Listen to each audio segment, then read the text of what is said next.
ತುಂಬಿದೆ ಅಂತ ನಾನು ಭಾವಿಸ್ತೇನೆ ಪರಮಾತ್ಮನ ಸ್ವರೂಪದ ಬಗ್ಗೆ. ಇದು ಆದ್ಮೇಲೆ ಮುಂದಿನ ವಿಷಯ, ಇದು ಭಸ್ಮಾಸುರನ ಕಥೆ ಇದ್ದ ಹಾಗೆ ಇದೆ, ಅದನ್ನ ಬೇರೆ ರೀತಿಯಾಗಿ ಇಲ್ಲಿ ತಗೊಂಡಿದ್ದಾರೆ ಅನ್ನೋದನ್ನ ಗಮನಿಸ್ಕೋಬೇಕು. ಯಾಕೆ ಬಂತು ವಿಷಯ ಅಂತ ನೋಡೋಣ. ರಾಜೋವಾಚ ಓಂ ನಮೋ ಭಗವತೆ ವಾಸುದೇವಾಯ. ರಾಜೋವಾಚ ದೇವಾಸುರ ಮನುಷ್ಯೇಷು ಯೇ ಭಜಂತಿ ಅಶಿವಂ ಶಿವಂ ಪ್ರಾಯಸ್ತೆ ಧನಿನೋ ಭೋಜಾಃ ನತು ಲಕ್ಷ್ಮ್ಯಾಃ ಪತಿಂ ಹರಿಂ. ಇಲ್ಲಿ ಪೀಠಿಕೆಯನ್ನು ತಗೋತಾರೆ. ಹರಿಯನ್ನ ಆರಾಧಿಸ್ತಾ ಇರುವವರಿಗೆ ಅವನು ಮುಕ್ತಿಯನ್ನು ಕೊಡ್ತಾನೆ. ಹಾಗಾಗಿ ಭಯ ರಹಿತನಾದಂತಹ ಅಭಯನಾದಂತಹ ಅವನನ್ನ ಯಾವಾಗಲೂ ಧ್ಯಾನ ಮಾಡಬೇಕು ಅಂತ ಹೇಳಿದ್ರೆ, ಅದಕ್ಕೆ ಪೂರಕವಾಗಿ ಅಂದ್ರೆ ಅದು ಹೌದೇ ಅಂತ ಪ್ರಶ್ನೆ ಮಾಡುವಂತಹ ಮನೋಭಾವ ಇಟ್ಟುಕೊಂಡು ಕೇಳ್ತಾ ಇದ್ದಾನೆ ಪರೀಕ್ಷಿತ. ದೇವಾಸುರ ಮನುಷ್ಯೇಷು ಯೇ ಅಶಿವಂ ಶಿವಂ ಭಜಂತೆ ಪ್ರಾಯಃ ತೇ ಧನಿನಃ ಭೋಜಾಃ ಲಕ್ಷ್ಮ್ಯಾಃ ಪತಿಂ ಹರಿಂ ಯೇ ಭಜಂತೆ. ನತ್ತು ಅರ್ಥಗಳನ್ನು ಗೊತ್ತಾಯ್ತು. ದೇವ ಅಸುರ ಮನುಷ್ಯೇಷು, ದೇವತೆಗಳಾಗ್ಬೋದು ಮನುಷ್ಯರ, ಇವರಲ್ಲೆಲ್ಲರೂ ಸಹ, ಇವರಲ್ಲಿ ಎಲ್ಲ ಯಾರೇ ಆಗಿರ್ಬೋದು, ದೇವತೆಗಳೇ ಮನುಷ್ಯರೇ ಅಸುರ ಯಾರೇ ಆದ್ರೂ ಯಾರು ಅಶಿವಂ ಶಿವಂ ಭಜಂತಿ. ಅಶಿವಂ ಅನ್ನೋದಕ್ಕೆ ಏನ್ ಅರ್ಥ ಮಾಡಿದ್ದಾರೆ ಅಂದ್ರೆ, ತಾನು ಯಾವ ಭೋಗವನ್ನು ಇಷ್ಟಪಡದೇ ಇರುವಂತಹ ಅಂತ.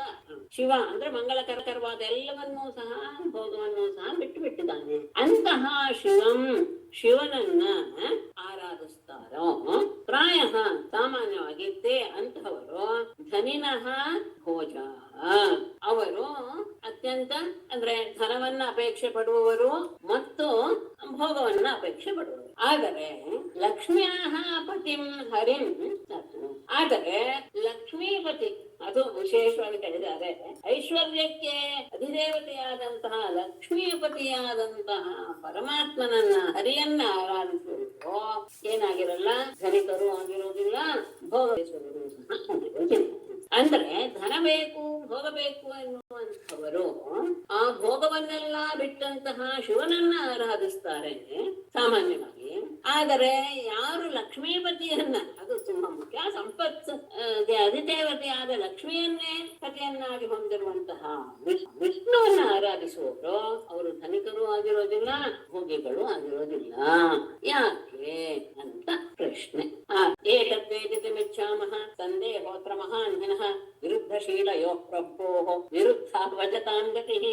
ಏತದ್ವೇದಿತುಂ ಇಚ್ಛಾಮಃ ನಃ ಅತ್ರ ಮಹಾನ್ ಸಂದೇಹಃ ವಿರುದ್ಧಶೀಲಯೋಃ ಪ್ರಭೋಃ ಭಜತಾಂ ವಿರುದ್ಧ ಗತಿಃ. ಏತದ್ವೇದಿತುಂ ಇಚ್ಛಾಮಃ, ಇದನ್ನ ನಾವು ತಿಳಿಯೋದಕ್ಕೆ ಇಷ್ಟಪಡ್ತೇವೆ. ಏನನ್ನ ಅತ್ರ ನಃ ಮಹಾನ್ ಸಂದೇಹ. ಈ ವಿಷಯದಲ್ಲಿ ನನಗೆ ಬಹಳ ದೊಡ್ಡ ಸಂದೇಹ ಇದ್ದೋಗಿದೆ. ಏನು? ವಿರುದ್ಧಶೀಲಯೋ ಪ್ರಭೋ, ವಿರುದ್ಧವಾದಂತಹ ಸ್ವಭಾವ ಶೀಲ ಇರುವಂತಹ ಆ ಪ್ರಭುಗಳಾದ ವಿಷ್ಣು ಮತ್ತು ಶಿವರ ವಿಷಯದಲ್ಲಿ ಅವರನ್ನ ಭಜತಾಂ ಆರಾಧಿಸುವವರ ಗತಿ ವಿರುದ್ಧ ಗತಿ. ಅವರಿಗೆ ಒದಗುವ ಗತಿ ಏನಾಗಿದೆ? ವಿರುದ್ಧವಾಗಿದೆ. ಏನೋ ಬೇಡ ಎಲ್ಲವನ್ನೂ ತ್ಯಾಗ ಮಾಡಿದಂತಹ ಶಿವನನ್ನ ಆರಾಧಿಸುವವರಿಗೆ ಎಲ್ಲ ರೀತಿಯ ಸಂಪತ್ತು ಸಿಗ್ತಾ ಇದೆ. ಎಲ್ಲ ಸಂಪತ್ತನ್ನು ಒಳಗೊಂಡಿರುವಂತಹ ವಿಷ್ಣುವನ್ನ ಆರಾಧಿಸುವವರು ಆ ಧನಿಕರು ಆಗಿರೋದಿಲ್ಲ, ಅವರು ಭೋಗಿಗಳು ಆಗಿರೋದಿಲ್ಲ. ಇದು ಹೇಗೆ? ಸಾಮಾನ್ಯವಾಗಿ ಎಂಥೆಂಥವ್ರನ್ನ ಆರಾಧಿಸ್ತಾರೋ ಅಂತಂತ ಸ್ವಭಾವ ಇವರಿಗೂ ಸಹ ಬರಬೇಕು, ಭಕ್ತರಿಗೂ. ಆದರೆ ಪ್ರಭುಗಳಾದ ಶಿವ ವಿಷ್ಣುವರಿಗೆ ಪರಶೀಲ ಸ್ವಭಾವ ವಿರುದ್ಧವಾಗಿದೆ. ಅವರ ಭಕ್ತರಿಗೆ ಒದಗುವಂತಹ ಗತಿಯು ಸಹ ಏನಾಗಿದೆ? ವಿರುದ್ಧವಾಗಿ ಬಿಟ್ಟಿದೆ. ಈ ವಿಷಯದಲ್ಲಿ ನನಗೆ ಬಹಳ ಸಂದೇಹ ಇದೆ, ಸ್ವಲ್ಪ ತಿಳಿಸ್ತೀವಿ. ಶ್ರೀಶುಕೋವಾಚ ಶಿವಶಕ್ತಿಯುತಃ ಶಶ್ವತ್ ತ್ರಿಲಿಂಗೋ ಗುಣಸಂವೃತಃ ವೈಕಾರಿಕಸ್ತೈಜಸಶ್ಚ ತಾಮಸಶ್ಚೇತ್ಯಹಂ ಶಕ್ತಿಯುತಃ ಶಿವಃ ಶಶ್ವತ್ ಗುಣಸಂವೃತಃ ತ್ರಿಲಿಂಗಃ ಅಹಂ ವೈಕಾರಿಕಃ ತೈಜಸಃ ತಾಮಸಃ ಚ ಇತಿ ತ್ರಿಧಾ. ಶಕ್ತಿಯುತಃ ಶಿವ, ಯಾವಾಗಲೂ ಶಕ್ತಿಯೊಳಗೂಡಿಕೊಂಡೇ ಇರ್ತಾನೆ ಶಿವ. ಶಕ್ತಿರಹಿತನಾದಂತಹ ಶಿವ ಇಲ್ಲವೇ ಇಲ್ಲ, ಅದನ್ನ ಯಾವತ್ತೂ ಮನಸ್ಸಲ್ಲಿಟ್ಟು. ಶಕ್ತಿ ಸಹಿತನಾದಂತಹ ಶಿವ ಶಶ್ವತ್ ಯಾವಾಗಲೂ, ಅಥವಾ ಶಶ್ವತ್ ಶಕ್ತಿಯುತಃ ಶಿವ, ಹಾಗೆ ತಗೊಂಡ್ರೆ ಇನ್ನೂ ಒಳ್ಳೆಯ ಅಭಿಪ್ರಾಯ ಬರುತ್ತೆ. ಯಾವಾಗಲೂ ಶಕ್ತಿಯೊಡನೆ ಕೂಡಿಕೊಂಡಿರುವಂತಹ ಶಿವನು ಗುಣ ಸಂವೃತ, ಗುಣಗಳಿಂದ ಅಂದ್ರೆ ಸಗುಣನಾಗಿ ಇದ್ದುಕೊಂಡು ತ್ರಿಲಿಂಗ, ಅವನು 3 ಲಿಂಗವನ್ನ ಹೊಂದಿರ್ತಾನೆ. ಏನ್ ಮೂರು ಲಿಂಗ ಅಂದ್ರೆ ಯಾಕೆಂದ್ರೆ ಅಹಂಕಾರಕ್ಕೆ ಅನ್ನುವ ಶಬ್ದಕ್ಕೆ ಇಲ್ಲಿ ಅಹಂ ಅಲ್ಲ, ನಾನು ಎನ್ನುವ ಅಲ್ಲ, ಅಹಂಕಾರ ಅಂತ. ಅಹಂಕಾರಕ್ಕೆ ಶಿವನೇ ಅಧಿದೇವತೆ, ನಾಲ್ಕೈದೆ ಅಂತ ಭಾವಿಸ್ತೇನೆ. ಅಹಂಕಾರಕ್ಕೆ ರುದ್ರದೇವತೆ ಅಧಿದೇವತೆ. ಹಾಗಾಗಿ ಅದು ಯಾವುದು 3 ರೀತಿಯ ಅಹಂ. ಅಹಂ ಅಂದ್ರೆ ಅಹಂಕಾರವು ವೈಕಾರಿಕ, ತೈಜಸ, ತಾಮಸಶ್ಚ ಇತಿ ತ್ರಿಧಾ. ವೈಕಾರಿಕ ತೈಜಸ ಅಂದ್ರೆ ಆ ಸತ್ವಗುಣ, ರಜೋಗುಣ ಮತ್ತು ತಮೋಗುಣದಿಂದ ಉಂಟಾದದ್ದು. ಆ ಅಹಂಕಾರವೂ ಸಹ 3 ವಿಧ. ಈ 3 ಸಹ ಶಿವನಲ್ಲಿ ಇರೋದ್ರಿಂದ, ಯಾಕೆಂದ್ರೆ ಅವನು ಗುಣ ಸಮೃದ್ಧ, 3 ಗುಣಗಳು ಅವನಲ್ಲಿ ಇರೋದ್ರಿಂದ ಅವನು ಯಾವಾಗಲೂ ಸಹ ತ್ರಿಲಿಂಗ, 3 ಲಿಂಗವನ್ನು ಒಳಗೊಂಡಿರುವವನು. 3 ಲಿಂಗ ಅಂದ್ರೆ ಇತ್ಯಾದಿ ಸತ್ವಗುಣ, ರಜೋಗುಣ, ತಮೋಗುಣಗಳನ್ನ 3 ಗುಣಗಳನ್ನ ಹೊಂದಿರುವಂತಹ ಸಗುಣ ಅವನು. ಅಹಂಕಾರಕ್ಕೆ ಅವನೇ ಅಧಿದೇವತೆ. ತಟೋ ವಿಕಾರಾಭವನ್ ಷೋಡಶಾಮೇಷು ಕಂಚನ ಉಪಧಾವನ್ ವಿಭೂತೀನಾಂ ಸರ್ವಾಸಾಮಾಶ್ನುತೆ ಗತಿಂ. ತತಃ ಷೋಡಶ ವಿಕಾರಾಃ ಅಭವನ್ ಅಮೇಷು ಕಂಚನ ಉಪಧಾವನ್ ಸರ್ವಾಸಾಂ ವಿಭೂತೀನಾಂ ಗತಿಂ ಅಶ್ನುತೆ. ತತಃ ಆ ಅಹಂಕಾರದಿಂದ ಅಂದ್ರೆ 3 ರೀತಿಯ ಅಹಂಕಾರಗಳಿಂದ ಷೋಡಶ ವಿಕಾರಾಃ ಅಭವನ್ 16 ರೀತಿಯ ವಿಕಾರಗಳು ಹುಟ್ಟಿವೆ. ಯಾವ್ದ್ಯಾವ್ದು ಅಂದ್ರೆ 5 ಜ್ಞಾನೇಂದ್ರಿಯ, ಅದ್ರ ಜೊತೆಗೆ ಮನಸ್ಸು, ಅಲ್ಲಿ 6. ಆಮೇಲೆ 5 ಕರ್ಮೇಂದ್ರಿಯ, 5 ತೇಜಸ್, ಆಮೇಲೆ ತಾಮಸ, 5 ಮಹಾಭೂತಗಳು. ಅಂದ್ರೆ ಪಂಚ ಜ್ಞಾನೇಂದ್ರಿಯ ಮತ್ತು ಮನಸ್ಸು 6 ಆಯ್ತು, 5 ಕರ್ಮೇಂದ್ರಿಯ ಮತ್ತು ಪಂಚ ಮಹಾಭೂತಗಳು, ಒಟ್ಟು 16 ವಿಕಾರಗಳು ಅಹಂಕಾರದಿಂದ ಹುಟ್ಟಿವೆ. ಅಮೇಷು ಇವುಗಳಲ್ಲಿ ಕಂಚನ ಯಾವುದೋ ಒಂದು ಅಧಿದೇವತೆಯನ್ನು ಉಪಧಾವನ್ನ ಭಜಿಸಿದರೂ ಸಹ ಸರ್ವಾಸಾಮಿನ ಎಲ್ಲ ರೀತಿಯ ಐಶ್ವರ್ಯಗಳಲ್ಲಿ ಗತಿಂ ಅಶ್ನುತೆ, ಅವನು ಆ ಗತಿಯನ್ನು ಹೊಂದುತ್ತಾನೆ. ಅಂದ್ರೆ ಈ 16 ಇರುವಂತಹ ಈ 16 ವಿಕಾರದ ಅಧಿದೇವತೆಯನ್ನ ಪೂಜಿಸಿದರೆ, ಯಾವ ಯಾವ ಅಧಿದೇವತೆಯನ್ನು ಅವನು ಪೂಜಿಸಿದನೋ ಅದಕ್ಕೆ ಅನುಸಾರವಾದಂತಹ ಐಶ್ವರ್ಯ ಅವನಿಗೆ ಬರುತ್ತೆ. ಅಂದರೆ ಅಧಿಷ್ಠಾತೃ ದೇವತೆಗಳಲ್ಲಿ 16 ಅಧಿಷ್ಠಾತೃ ದೇವತೆಗಳು ಇದ್ದಾರೆ. ಇದೇ ಇರೋದ್ರಿಂದ ಅವರಲ್ಲಿ ಯಾರನ್ನೇ ಉಪಾಸನೆ ಮಾಡಿದ್ರು ಎಲ್ಲ ರೀತಿಯ ಆ ಅಧಿದೇವತೆಗಳಿಗೆ ಸಂಬಂಧಪಟ್ಟಂತಹ ಎಲ್ಲ ರೀತಿಯ ಐಶ್ವರ್ಯಗಳು ಸಹ ಅವನಿಗೆ ಪ್ರಾಪ್ತವಾಗಿದೆ. ಯಾರಿದ್ದು? ಶಿವನ ವಿಷಯ, ಹರಿ ವಿಷಯ ಹೇಳ್ತಾರೆ. ಹರೇತಿ ನಿರ್ಗುಣ ಸಾಕ್ಷಾತ್ ಪುರುಷ ಪ್ರಕೃತೆ ಪರಃ ಸ ಸರ್ವದೃಕ್ ಉಪದ್ರಷ್ಟ ತಂ ಭಜನ್ ನಿರ್ಗುಣೋ ಭವೇತ್. ಹರಿಹಿ ನಿರ್ಗುಣಃ ಸಾಕ್ಷಾತ್ ಪ್ರಕೃತೇಃ ಪರಃ ಪುರುಷಃ ಸರ್ವದೃಕ್ ಉಪದ್ರಷ್ಟ ಸಹ ತಂ ಭಜನ್ ನಿರ್ಗುಣಃ ಭವೇತ್. ಹರಿ ಅಂದ್ರು ನಿರ್ಗುಣ, ಆತ ಗುಣರಹಿತ. ಪ್ರಕೃತೇಃ ಸಾಕ್ಷಾತ್ ಪರಃ ಪುರುಷಃ, ಪ್ರಕೃತಿಯಂತ ಸಾಕ್ಷಾತ್ ಪರದಲ್ಲಿರುವಂತಹ ಅಂದ್ರೆ ಮಾಯೆಗೆ ಪೂರ್ತಿಯಾಗಿ ಆಚೆಗಡೆ ಇರುವಂತಹ ಪುರುಷ ಅವನು ಪರಮ ಪುರುಷ. ಸರ್ವದೃಕ್ ಉಪದ್ರಷ್ಟ ಸಹ, ಎಲ್ಲವನ್ನೂ ನೋಡುವವನು. ಅಷ್ಟೇ ಅಲ್ಲ, ಉಪದ್ರಷ್ಟ ಅಂದ್ರೆ ಎಲ್ಲವಕ್ಕೂ ಸಾಕ್ಷಿಯಾಗಿರುವಂತಹ ಅವನು. ಹಾಗಾಗಿ ತಂ ಭಜನ್, ಅವನನ್ನ ಆರಾಧಿಸ್ತಾ ಇರುವಂತವನು ನಿರ್ಗುಣ ಅಂತ. ಅವನು ನಿರ್ಗುಣನಾಗಿ, ಅವನು ಎಲ್ಲರಿಗೂ ಸಾಕ್ಷಿ, ಎಲ್ಲವನ್ನೂ ನೋಡುವಂತವನು. ಅವನು ಸ್ವಯಂ ನಿರ್ಗುಣ, ಈ ಪ್ರಕೃತಿಗಿಂತ ಪೂರ್ತಿಯಾಗಿ ಪರದಲ್ಲಿರುವಂತಹ ಪರಮಪುರುಷ. ಹಾಗಾಗಿ ಆತನನ್ನ ಆರಾಧಿಸುವಂತಹ ವ್ಯಕ್ತಿ ಏನಾಗ್ತಾನೆ? ನಿರ್ಗುಣನಾಗ್ತಾನೆ. ನಿರ್ಗುಣನಾಗ್ತಾನೆ ಅಂದ್ರೆ ಏನು? ಗುಣರಹಿತವಾದ ಬ್ರಹ್ಮನಲ್ಲಿ ಲೀನವಾಗ್ತಾನೆ. ಅಂದ್ರೆ ಅವನು ಬ್ರಹ್ಮನೇ ಆಗಿ ಬಿಡ್ತಾನೆ. ನಿವೃತ್ತೇಶು, ಈ ವಿಷಯ ಹೇಗೆ ಬಂತು ಅಂದ್ರೆ, ನಿವೃತ್ತೇಶು ಅಶ್ವಮೇಧೇಶು ರಾಜಾ ಯುಷ್ಮತ್ ಪಿತಾಮಹಃ ಶೃಣ್ವನ್ ಭಗವತೋ ಧರ್ಮಾನ್ ಅಪೃಚ್ಛತ್ ಇದಂ ಅಚ್ಯುತಂ. ಅಶ್ವಮೇಧೇಶು ನಿವೃತ್ತೇಶು ಯುಷ್ಮತ್ ಪಿತಾಮಹಃ ರಾಜ ಭಗವತಃ ಧರ್ಮಾನ್ ಶೃಣ್ವನ್ ಅಚ್ಯುತಂ ಇದಂ ಅಪೃಚ್ಛತ್. ಅಶ್ವಮೇಧೇಶು ನಿವೃತ್ತೇಶು, ಅಶ್ವಮೇಧ ಯಾಗಗಳಲ್ಲೂ ಸಹ ಮುಗಿದನಿಂದೆ ಯುಷ್ಮತ್ ಪಿತಾಮಹ, ನಿನ್ನ ತಾತನಾದ ಅಜ್ಜನಾದಂತಹ ರಾಜ ಧರ್ಮರಾಜನು ಭಗವತಃ ಧರ್ಮಾನ್ ಶೃಣ್ವನ್, ಪರಮಾತ್ಮನನ್ನ ಬಗ್ಗೆ ಧರ್ಮವನ್ನ ತಿಳಿಯಬೇಕು ಅಂತ ಬಯಸಿದವನಾಗಿ ಅಚ್ಯುತಂ ಪರಮಾತ್ಮನನ್ನು ಕುರಿತು ಇದಂ ಅಪೃತ್ ಈ ಪ್ರಶ್ನೆಯನ್ನ ಕೇಳ. ಅಶ್ವಮೇಧ ಯಾಗ ಎಲ್ಲವೂ ಮುಗಿದ ಮೇಲೆ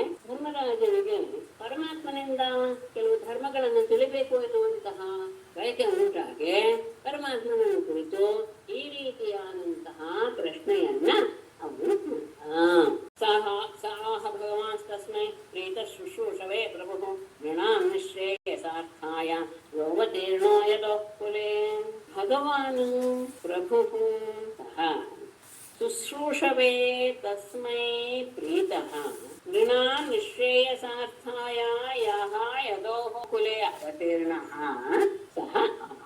ಸ್ವಲ್ಪ ಬೇಕಾದ್ರೂ ಬೆಲ್ಲ ಇಸ್ಕೊಳ್ಬೋದು ವಿಶೇಷಗಳನ್ನು. ಸಹ ಭಗವಾನ್ ಪೂಜ್ಯನಾದ ಪರಮಾತ್ಮ ಶುಶ್ರೂಷವೇ ತಸ್ಮೈ, ಈ ಧರ್ಮಗಳ ವಿಷಯಗಳನ್ನ ಕೇಳಬೇಕು ಅಂತ ಇರುವಂತಹ ಆ ಎದುರಾಜನಿಗೆ ಪ್ರಭು ಒಡೆಯನಾದಂತಹ ಅವನು ಆಹಾ ಹೇಳ, ಆಹಾ ಕೊನೆಗೆ ತಗೊಂಡಿದ್ರು ತೊಂದ್ರೆ ಇಲ್ಲ, ಆಮೇಲೆ ಕೊನೆಗೆ ತಗೊಂಡ್ಬೋದು.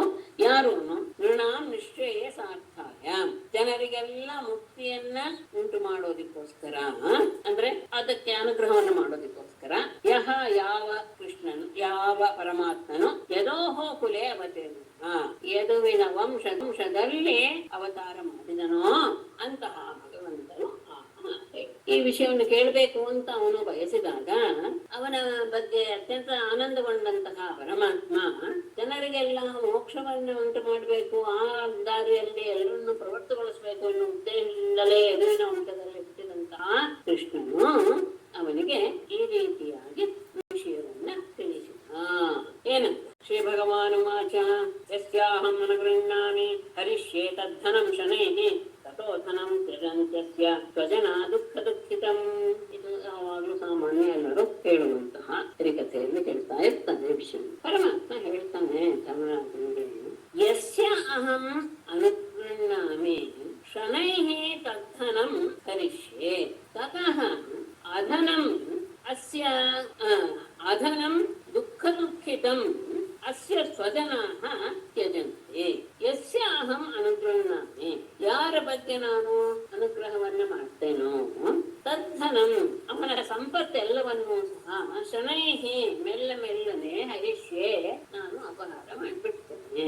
ಅಂದ್ರೆ ಮೊದಲು ಅವನಿಗೆ ಸಂಪತ್ತು ಕೊಟ್ಟವನು ಅವನೇ, ಆದರೆ ಅವನಿಗೆ ಅನುಗ್ರಹವಾಗಬೇಕು, ಮುಂದೆ ಎಲ್ಲ ರೀತಿಯ ಮೋಕ್ಷಕ್ಕೆ ಅವನ ಮನಸ್ಸು ತೊಡಗಿಸ್ಕೊಳ್ಬೇಕು ಎನ್ನುವ ಅನುಗ್ರಹವನ್ನು ಮಾಡಬೇಕು ಎನ್ನುವ ಇಚ್ಛೆ ಇದ್ದಾಗ ಅವನಿಗೆ ಕೊಟ್ಟಂತಹ ಐಶ್ವರ್ಯವನ್ನು ನಾನು ಮೆಲ್ಲ ಮೆಲ್ಲನೆ ಕಿತ್ಕೊಂಡು ಬಿಡ್ತೇನೆ. ತತಃ ಬಳಿಕ ಅಧನಂ ಧನಹೀನನಾದಂತಹ ದುಃಖ ದುಃಖಿತಂ, ಅದು ಬೇಡ, ಒಂದು ದುಃಖ ಆದ ಮೇಲೆ ಇನ್ನೊಂದು ದುಃಖ, ಅಂದ್ರೆ ದುಃಖ ಎನ್ನುವುದೇ ಒಂದು ರೀತಿಯ ದುಃಖ. ಹಾಗಿರುವಂತಹ ಅವನನ್ನ ಅಸ್ಯ ಸ್ವಜನ ಅವನ ಬಂಧುಗಳೇ ತ್ಯಜಂತೆ ಬಿಟ್ಟು ಬಿಡುತ್ತದೆ. ಅನುಗ್ರಹ ಮಾಡಬೇಕು ಅನ್ನೋ ಉದ್ದೇಶ ಇಟ್ಕೊಂಡು ನಾನು ಅವನ ಎಲ್ಲ ಸಂಪತ್ತನ್ನು ನಾನು ಅಪಹಾರ ಮಾಡ್ತೇನೆ. ಯಾವಾಗ ಅವನು ಧನಹೀನನಾಗ್ತಾನೋ ಆ ದುಃಖವನ್ನ ಅಪಹಾರ ಆಗಿರೋದೊಂದು ದುಃಖ, ಅಂದ್ರೆ ಧನ ಹೋಗಿರೋದಂತ ದುಃಖ. ಆ ದುಃಖದಿಂದ ಇನ್ನು ಅನೇಕ ರೀತಿಯ ದುಃಖಗಳು, ಯಾಕೆ ಹಣವಿಲ್ಲದೆ ಇರುವಂತಹ ದುಃಖಗಳು. ಹಾಗೆ ದುಃಖಿತನಾದಂತಹ ಅವನನ್ನ ಅವನ ಬಂಧುಗಳೇ ಏನು ಮಾಡ್ಬಿಡ್ತಾರೆ, ದೂರ ಮಾಡಿಬಿಡ್ತಾರೆ.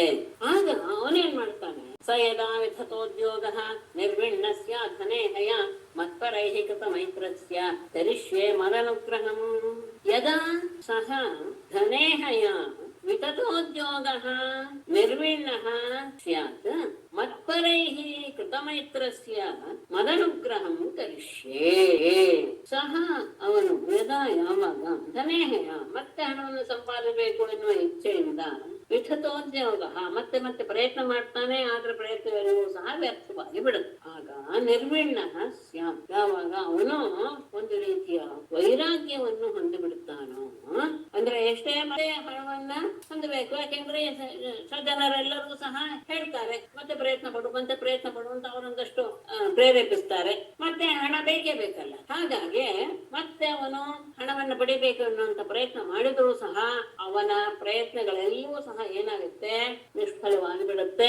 ಅದನ್ನು ಸಹ ನಾನೇ ಮಾಡಿಸ್ತೇನೆ. ನಿಷ್ಫಲವಾದ ಮೇಲೆ ಅವನೇನಾಗ್ಬಿಡ್ತಾನೆ, ಅವನು ಒಂದು ರೀತಿಯಾದಂತಹ ನಿರ್ವೇದವನ್ನು ಹೊಂದಿಬಿಡ್ತಾನೆ, ಅಂದ್ರೆ ಎಲ್ಲದರ ಬಗ್ಗೆ ಅವನ ಆಸೆಯನ್ನು ಕಳಿಸ್ಕೊಳ್ತಾನೆ. ಅಂತಹ ಸಂದರ್ಭದಲ್ಲಿ ನಾನೇನ್ ಮಾಡ್ತೇನೆ, ಮತ್ಪರೈಃ ಕೃತಮೈತ್ರಸ್ಯ, ಆಗ ಅವನಿಗೆ ನನ್ನ ಪ್ರೀತಿ ಪಾತ್ರರಾದಂತಹ ಭಕ್ತರ ಜೊತೆಗೆ ಸಂಘ ಬೆಳೆಸುವ ಹಾಗೆ ಮಾಡ್ತೇನೆ, ಸ್ನೇಹವನ್ನು ಬೆಳೆಸುವ ಹಾಗೆ ಮಾಡ್ತೇನೆ.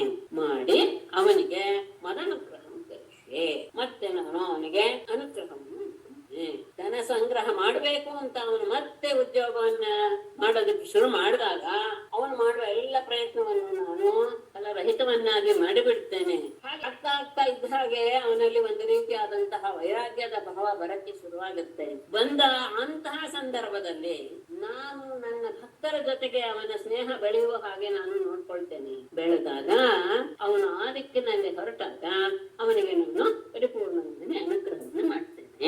ಯಾಕೆಂದ್ರೆ ಅದರ ಫಲ ಏನು? ಅನುಗ್ರಹದ ಫಲ ತದ್ಬ್ರಹ್ಮ ಪರಮಂ ಸೂಕ್ಷ್ಮಂ ಚಿನ್ಮಾತ್ರಂ ಸದ್ ಅನಂತಕಂ ಅಥೋ ಮಾಂಸು ದುರಾರಾಧ್ಯಂ ಹಿತ್ವಾ ಅನ್ಯಾನ್ ಭಜತೆ ಜನಃ.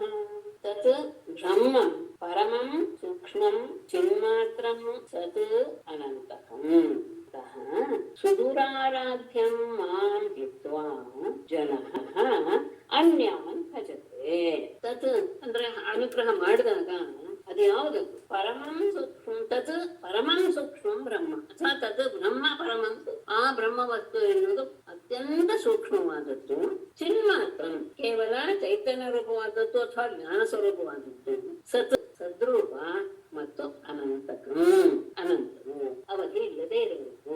ಅದರ ಅವನಿಗೆ ಆ ಅನುಗ್ರಹ ಹೇಗೆ ಸಿಗುತ್ತೆ ಅಂದ್ರೆ ಅಂತಹ ಪರಬ್ರಹ್ಮ ವಸ್ತುವೇ ಅವನಿಗೆ ಸಿಕ್ಕಿಬಿಡುತ್ತೆ. ಆ ಪರಬ್ರಹ್ಮ ವಸ್ತು ಎನ್ನುವುದು ಅತ್ಯಂತ ಸೂಕ್ಷ್ಮವಾದದ್ದು, ಜ್ಞಾನ ರೂಪವಾದದ್ದು ಅಥವಾ ಚೈತನ್ಯ ರೂಪವಾದದ್ದು, ಸದ್ರೂಪ ಮತ್ತು ಅನಂತವಾದದ್ದು. ಹಾಗೆ ಆದ್ದರಿಂದ ಹೀಗೆ ಆರಾಧಿಸೋದು ಸುದುರಾರಾಧ್ಯ. ನನ್ನನ್ನ ಆರಾಧಿಸುವುದು ಬಹಳ ಕಷ್ಟ ಅಂತ ಭಾವಿಸಿ ಸುದುರಾರಾಧ್ಯಂ ಮಾಡಿತ್ತು. ಬಹಳ ಕಷ್ಟ ಪರಮಾತ್ಮನನ್ನ ವಿಷ್ಣುವನ್ನ ಸೇವಿಸೋದು ಅಂತ ಭಾವಿಸಿ ನನ್ನನ್ನ ಬಿಟ್ಟು ಜನರು ಅನ್ಯಾನ್ ಭಜತೆ ಬೇರೆ ದೇವತೆಗಳನ್ನ ಆರಾಧಿಸ್ತಾರೆ. ಯಾಕೆಂದ್ರೆ ಇಷ್ಟೆಲ್ಲ ಕಷ್ಟಪಡಕ್ಕೆ ಯಾರೂ ಸಹ ಇಷ್ಟ ಪಡೋದಿಲ್ಲ. ಹಾಗಾಗಿ ಯಾರು ನಮಗೆ ನಮ್ಮ ಇಷ್ಟವನ್ನ ಸಂಪಾದನೆ ಮಾಡಿ ಕೊಡ್ತಾರೋ, ಒಲಿತಾರೋ, ಅನುಗ್ರಹ ಮಾಡ್ತಾರೋ ಅಂತಹ ದೇವತೆಗಳನ್ನ ಎಲ್ಲರೂ ಆರಾಧಿಸ್ತಾರೆ. ಈ ರೀತಿಯಾಗಿ ಪರೀಕ್ಷೆ ಮಾಡಿಸ್ಕೊಂಡು ಒದ್ದಾಡಿ ಮಾಡುವಂತಹ ಸಾಮರ್ಥ್ಯ ಎಲ್ಲ ಜೀವಗಳಲ್ಲೂ ಇರೋದಕ್ಕೆ ಸಾಧ್ಯ ಇಲ್ಲ. ಏನ್ ಮಾಡ್ತಾರೆ ಅವರು? ತರಸ್ತೆ ಆಶುತೋಷೇಭ್ಯ ಲಬ್ಧ ರಾಜ್ಯ ಶ್ರೇಯೋದ್ಧತಾಃ ಮತ್ತಾಃ ಪ್ರಮತ್ತಾಃ ವರದಾನ ವಿಸ್ಮರಂತಿ ಅವಜಾನತೆ. ಹೋಗ್ಲಿ, ಅವರಿಂದ ಪಡೆದುಕೊಂಡಾದ್ಮೇಲೆ ಅವರು ಸುಖ ಇರ್ತಾರ ಅಂದ್ರೆ ತತಃ ಆಶುತೋಷೇಭ್ಯ ಲಬ್ಧ ರಾಜ್ಯ ಶ್ರೇಯ ಉದ್ಧತಾಃ ಮತ್ತಾಃ ಪ್ರಮತ್ತಾಃ ವರದಾನ ವಿಸ್ಮರಂತಿ ಅವಜಾನತೆ. ತತಃ ಅಂತಹ ಅದಾದ್ಮೇಲೆ ಅವರು ಆಶುತೋಷೇಭ್ಯ ಬೇಗನೆ ಒಲಿಯುವಂತಹ ದೇವತೆಗಳಿಂದ, ಆಶುತೋಷ ಬೇಗನೆ ಸಂತೋಷಪಟ್ಟು ವರಗಳನ್ನು ಕೊಡುವಂತಹ ದೇವತೆಗಳಿಂದ ಲಬ್ಧ ರಾಜ್ಯ ಶ್ರೇಯ ರಾಜ್ಯ ಐಶ್ವರ್ಯ ಎಲ್ಲ ರೀತಿಯ ಸಂಪತ್ತನ್ನ ಪಡೆದು ಉದ್ಧತಾಹ ಗರ್ವಿಷ್ಠರಾಗಿ ಮತ್ತಾಹ ಮದವೇರಿದವರಾಗಿ ಪ್ರಮತ್ತಾಹ ತಾವು ಏನ್ ಮಾಡ್ತಿದ್ದೀವಿ ಎನ್ನುವುದು ಸಹ ಗೊತ್ತಾಗದೆ ಇರುವ ವ್ಯವಹಾರವನ್ನ ಹೊಂದಿದವರಾಗಿ ವರದಾನ ತಮಗೆ ವರವನ್ನು ಕೊಟ್ಟಂತಹ ದೇವತೆಗಳನ್ನೇ ವಿಸ್ಮರಂತಿ ಮರೆತು ಬಿಡ್ತಾರೆ. ಪ್ರೇರಣ ಅವಜಾನತೆ ಅವರನ್ನ ಅಪಮಾನವನ್ನು ಸಹ ಅವರಿಗೆ ಮಾಡ್ತಾರೆ. ಅಂದ್ರೆ ಬೇರೆ ದೇವತೆಗಳನ್ನ ಆರಾಧಿಸ್ತಾರೆ. ತಮಗೆ ಬೇಗ ಬೇಕು, ಆಗೋದಿಲ್ಲ ಇಷ್ಟೆಲ್ಲ ಕಷ್ಟಪಡೋದಕ್ಕೆ ಅನ್ನೋಕ್ಕಾಗೋದಿಲ್ಲ. ಆಯ್ತು, ಬೇಗನೆ ಒಲಿಯುವಂತಹ ದೇವತೆಗಳಿಂದ ಅವರು ಎಲ್ಲ ರೀತಿಯ ಐಶ್ವರ್ಯವನ್ನ, ರಾಜ್ಯವನ್ನ, ಅಧಿಕಾರವನ್ನ ಎಲ್ಲವನ್ನೂ ಪಡಿತಾರೆ. ಪಡೆದ ತಕ್ಷಣ ಗರ್ವ ಬಂದ್ಬಿಡುತ್ತೆ. ಗರ್ವದಿಂದ ಮದವೇರಿ ತಾವೇನ್ ಮಾಡ್ತಿದ್ದೀವಿ ಸರಿನಾ ತಪ್ಪ ಎನ್ನುವಂತಹ ನಿರ್ಣಯಕ್ಕೂ ತಮ್ಮ ಬುದ್ಧಿಯನ್ನ ಒಳಪಡಿಸದೆ ಕೊಟ್ಟಂತಹ ವರವನ್ನು ಕೊಟ್ಟಂತಹ ದೇವತೆಗಳನ್ನೇ ಮರೆತು ಬಿಡ್ತಾರೆ. ಮರೆತು ಬಿಟ್ರು ಒಳ್ಳೇದಾಗಿತ್ತು, ಅವರನ್ನ ಅಪಮಾನವನ್ನು ಮಾಡ್ತಾರೆ ಅಂತ ಹೇಳಿ ಪರಮಾತ್ಮನ ಮಾತು ಅಂತ ಹೇಳಿ ಯಾರಿಗೆ? ಧರ್ಮರಾಜನಿಗೆ ಹೇಳಿರುವಂತ. ಶ್ರೀಶುತೋವಾಚ ಶಾಪ ಪ್ರಸಾದಯೋರೇಷಾಃ ಬ್ರಹ್ಮ ವಿಷ್ಣು ಶಿವಾದಯಃ ಸತ್ಯ ಶಾಪ ಪ್ರಸಾದವಂಗ ಶಿವೋ ಬ್ರಹ್ಮ ನ ಚ ಅಚ್ಯುತಃ. ಹಂಗ ಶಾಪ ಪ್ರಸಾದಯೋಃ ಬ್ರಹ್ಮ ವಿಷ್ಣು ಶಿವಾದಯಃ ಈಶಃ ಸತ್ಯಃ ಶಾಪ ಪ್ರಸಾದಃ ಶಿವಃ ಬ್ರಹ್ಮ ಅಚ್ಯುತಃ ನ. ಶಾಪ ಪ್ರಸಾದಯೋಃ ಶಾಪವನ್ನಾಗಲಿ ಅನುಗ್ರಹವನ್ನಾಗಲಿ ಮಾಡುವುದರ ವಿಷಯದಲ್ಲಿ ಬ್ರಹ್ಮ ವಿಷ್ಣು ಶಿವಾದಯಃ ಬ್ರಹ್ಮ ವಿಷ್ಣು ಶಿವ ಮೂರು ಜನರು ಸಹ ಈಶಃ ಎಲ್ಲರೂ ಸಹ ಸಮರ್ಥರೆ, ಅದರಲ್ಲಿ ಏನು ತೊಂದರೆ ಇಲ್ಲ. ಆದರೆ ಅಂಗ ಅನ್ನೋದು ರಾಜನ ಸಂಬೋಧನೆ. ಸತ್ಯ ಶಾಪ ಪ್ರಸಾದ ಕೂಡಲೇ ಶಾಪ ಮತ್ತು ಅನುಗ್ರಹವನ್ನು ಮಾಡುವಂತವರು ಶಿವ ಬ್ರಹ್ಮ, ಶಿವ ಮತ್ತು ಬ್ರಹ್ಮ ಇದ್ದು ಅಚ್ಯುತಃ ಮುಚ್ಚ. ಆದರೆ ವಿಷ್ಣು ಹಾಗೆ ತಕ್ಷಣ ಶಾಪವನ್ನಾಗಲಿ ಅನುಗ್ರಹವನ್ನಾಗಲಿ ಮಾಡುವವನ. ಬೇಗ ಶಾಪವನ್ನು ಕೊಡುವವರು ಮತ್ತು ಅನುಗ್ರಹವನ್ನು ಮಾಡುವವರು, ಯದ್ಯಪಿ ಮೂರು ಜನರು ಶಾಪಾನುಗ್ರಹಗಳಿಗೆ ಒಡೆಯರ ಆದರೂ ಸಹ ಶಾಪ ಮತ್ತು ಅನುಗ್ರಹಗಳನ್ನ ಈ ಬ್ರಹ್ಮ ಮತ್ತು ಶಿವ ಇಬ್ಬರು ಸಹ ಬಹಳ ಬೇಗನೆ ಕೊಟ್ಟು ಬಿಡ್ತಾರೆ. ಶಾಪವನ್ನು ಕೊಡ್ತಾರೆ, ಅನುಗ್ರಹವನ್ನು ಮಾಡ್ತಾರೆ. ಆದ್ರೆ ವಿಷ್ಣು ಹಾಗಲ್ಲ. ಇದಕ್ಕೆ ಸಂಬಂಧಪಟ್ಟ ಹಾಗೆ ಒಂದು ವಿಷಯ ಕಥೆಯನ್ನು ಹೇಳ್ತೇನೆ. ಅತ್ರ ಚ ಉದಾಹರಂತೀಮಂ ಇತಿಹಾಸಂ ಪುರಾತನಂ ವೃಕಾಸುರಾಯ ಗಿರಿಶಃ ವರಂ ದತ್ವಾ ಆಪಸಂಕಟಂ. ಅತ್ರ ಚ ಪುರಾತನಂ ಇಮಂ ಇತಿಹಾಸಂ ಉದಾಹರಂತಿ ಗಿರಿಶಃ ವೃಕಾಸುರಾಯ ವರಂ ದತ್ವಾ ಸಂಕಟಂ ಆಹ. ಅತ್ರ ಚ ಈ ವಿಷಯದಲ್ಲಿ ಪುರಾತನಂ ಬಹಳ ಹಿಂದೆ ನಡೆದಂತಹ ಇತಿಹಾಸಂ ಉದಾಹರಣೆ ಒಂದು ವಿಷಯವನ್ನ ಉದಾಹರಣೆಯಾಗಿ ಕೊಡುತ್ತೆ. ಏನು? ಗಿರಿಶಃ ಶಿವನು ವೃಕಾಸುರನೆಂಬ ಅಸುರನಿಗೆ ವರಂ ದತ್ವ ವರವನ್ನು ಕೊಟ್ಟು ಸಂಕಟಂ ಕಷ್ಟಕ್ಕೆ ಸಿಕ್ಕಿಕೊಂಡ.